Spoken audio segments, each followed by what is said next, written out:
All right, sports fans, how's everybody out there doing? William Martin coming at you one more time here on YouTube with another edition of the 300 Pounds of Sports Knowledge Podcast. Now, this should be a time when the Big East should be celebrating, but that celebration has had to have been somewhat tapered. I say this because on Saturday, the Big East wrapped up a thrilling conference tournament at Madison Square Garden. And earlier last week, the Big East announced that they would be keeping their conference tournament at the world's most famous arena through at least 2032. And after Connecticut was chosen number one overall for the NCAA tournament this past Sunday night, the Big East should have been glowing, but unfortunately, they're not. By now, we all know that the Big East only got three bids for the NCAA tournament, in spite of having the second rated basketball conference in college basketball this season. Now, Seton Hall, Providence, and St. John's all each have legitimate gripes as far as not making the big dance. But even in this time of disappointment for the famed basketball conference, hope springs eternal. Now, this was a very interesting year one for Rick Pitino as the head basketball coach at St. John's. And even though that the Red Storm finished just short of not making the NCAA or making rather the NCAA tournament, I guarantee you a guy like Rick Pitino is not going to take this lying down.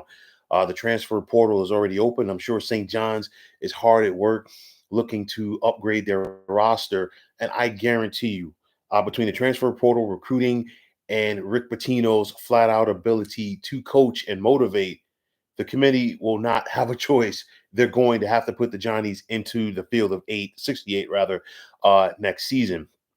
Kim English at Providence, a young and bright mind on the coaching scene.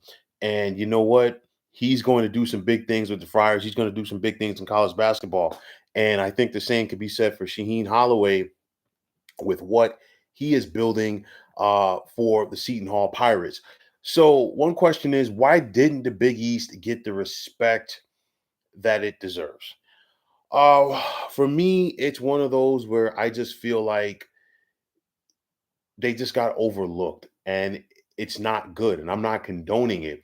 But it's for me, it's one of those where, you know what, going into the Big East tournament last week, you had St. John's, you had Villanova, you had Seton Hall, and you had Providence, all teams that had the possibility of making the tournament depending on how things played out. I know that, some teams won their respective conference tournaments that you really weren't expecting to win the conference tournament, and those were bid stealers. But it's one of those where I could see if you said, you know what, of those four teams mentioned, clearly, Villanova was out of that mix. Once they struggled to get past DePaul, and once they lost to Marquette, they were done. So it was down to the St. John's, Seton Hall, and Providence at that point. But for me, I think if you had said one of those two teams would have gotten in, or one of those three teams rather, I think people would have been okay. Two out of three, okay, cool. All three probably would have been a long shot, but the fact that zero of them got in, I think that definitely raised some eyebrows.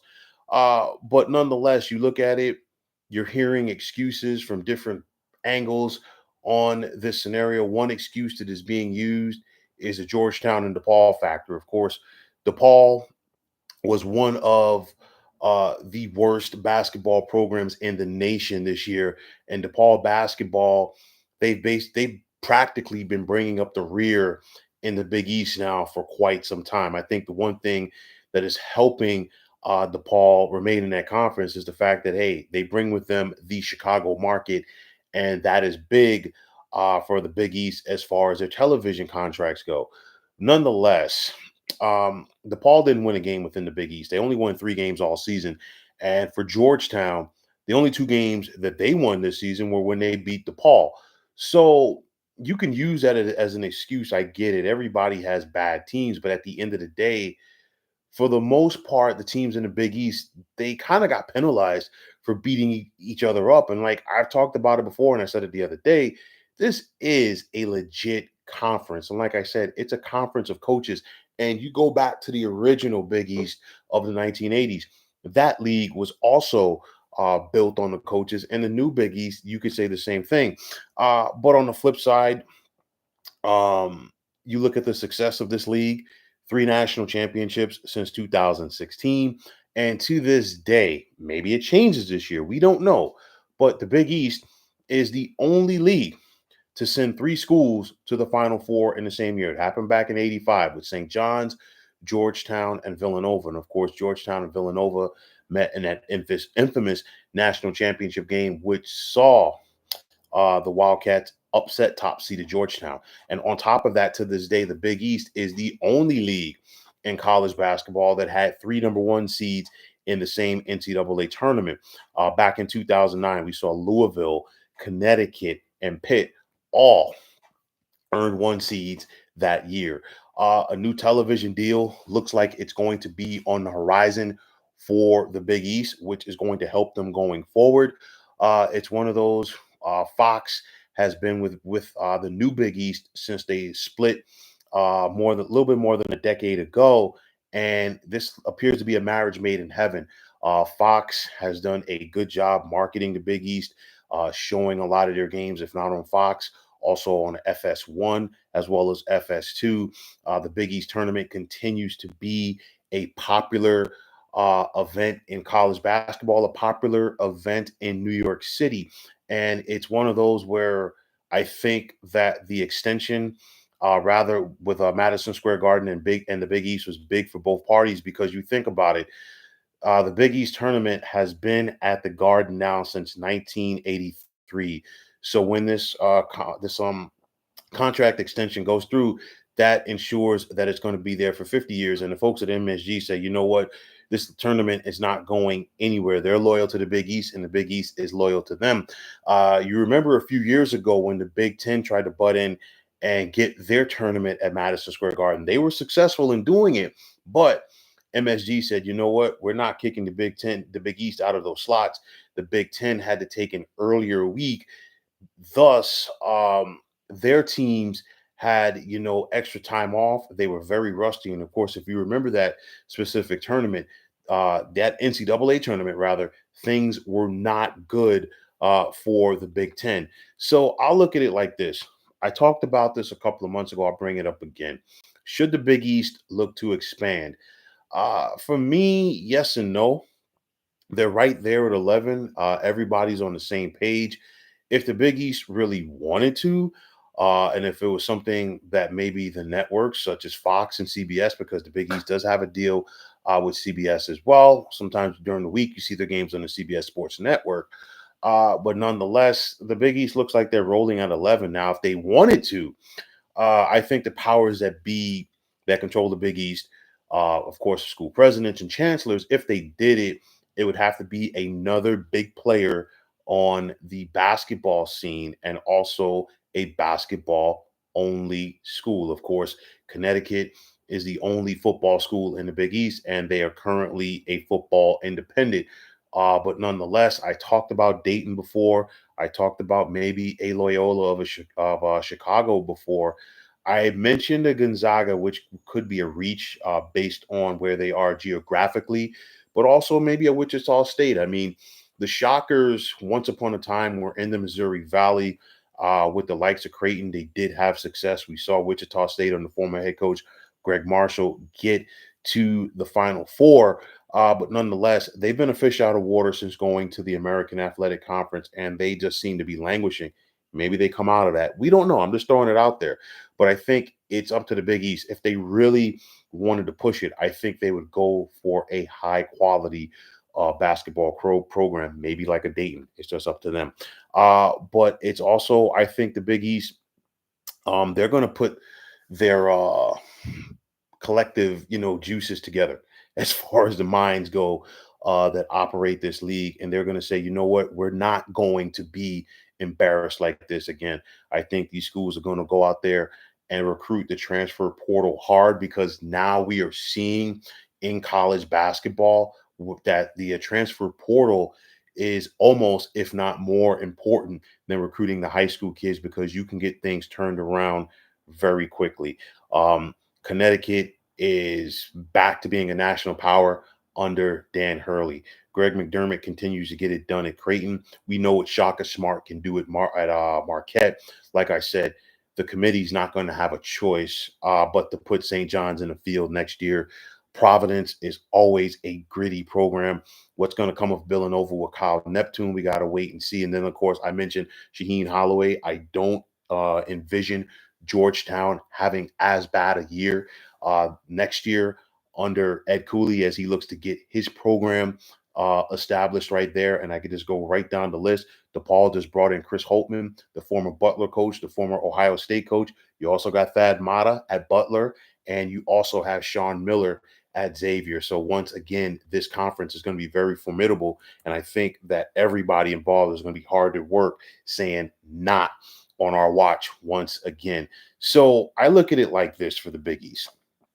This is a conference that embodies toughness, and this goes back for decades. And then this is a league that knows how to roll with the punches. You think about it, the Big East in the 80s was built on, football independence. They all came together for basketball. They were able to survive, football realignment in the 90s. They survived it once again in the 2000s. This is a conference that saw a staple such as Boston College leave. They survived it. They saw Syracuse and Pitt leave. Two of the founding members, they survived that, and they are still standing. And I think they're still going to be standing when it's all said and done. Val Ackerman, the commissioner of the Big East, I know that some people are not a fan of hers right now, but I think that she has done a tremendous job, in my opinion, at least, as far as being at the forefront of this league. I know that some people or a lot of people want her and have wanted her to be more vocal and more critical of the selection committee for what they did. By only bringing in three teams from the Big East for the NCAA tournament. I will say this, playing devil's advocate, maybe it's a scenario where, hey, she's saying the right PR things publicly as far as, the tough job that the committee has. But maybe behind the scenes, okay, she's letting her, voice be heard as far as how she really feels. Because at the end of the day, the committee got it messed up. I know that some people are going to sit back and say, well, St. John's didn't accept an invitation to the NIT. Providence was one and done in the NIT. They were dealing with some injuries. They were shorthanded, and they lost to Boston College last night. But then again, people are going to be quick to look at the performance that we saw from Virginia last night, because that was one of those question marks as far as how they got in. And I'm sure that if there are some other question marks for some other teams and how they play in round number one of this tournament, a lot of people are going to sit back and say, I told you so. But nonetheless, I think this conference is going in the right direction, in my opinion, under Ackerman, as she has the same a good basketball mind like the guy who founded this conference in the late Dave Gavitt. But nonetheless, I don't think the Big East takes this lying down. I think they come back bigger, badder, and stronger. And I think it's going to make it more intense for next college basketball season. Of course, some people are going to take this as far as how the Big East got slighted and say, hey, maybe it's time to expand the tournament once again. I don't think that the NCAA tournament should go to 80. I think at some point they will expand. Maybe if they just do it to 72 and maybe just add, a couple of more play-in games. And how about if you're going to add more play-in games, just maybe if you did it, okay, at 72, maybe if you just added more of those bubble teams to it and just had them face each other. So you could have had a situation here where maybe a St. John's faces a Virginia, maybe a Seton Hall plays a Pitt, maybe an Oklahoma plays a Providence, things of that nature as far as, teams that you want to question as far as being on the bubble for this tournament. But nonetheless, I think it's just only going to add to the great intrigue that is around college basketball. Of course, just teams like St. John's, they have a head start now on that transfer portal, trying to build ahead for next season. But I think this is only going to make the Big East next season come back bigger, badder, and even brighter. So, folks, that's going to wrap it up. And as always, I want to take this time out to thank all of you for tuning into the 300 Pounds of Sports Knowledge podcast here on YouTube. I want to take this time out to thank all of you fine folks out there for tuning in. And if you have not already, please feel free to subscribe to this channel. Now, if you're on the X, formerly known as Twitter, please feel free to follow me at 300 Pounds of Sports. And like I always say, if you follow me, it will be my pleasure to follow you right back. There's also the sports discussion group on Facebook at the Sports Depot 365. Now you can check it out. Drop a line and be a part of one of the better sports debating sites going on social media. So once again, fine folks, my name is William Martin, and I am signing off. And I'm saying take care and have yourselves a wonderful day.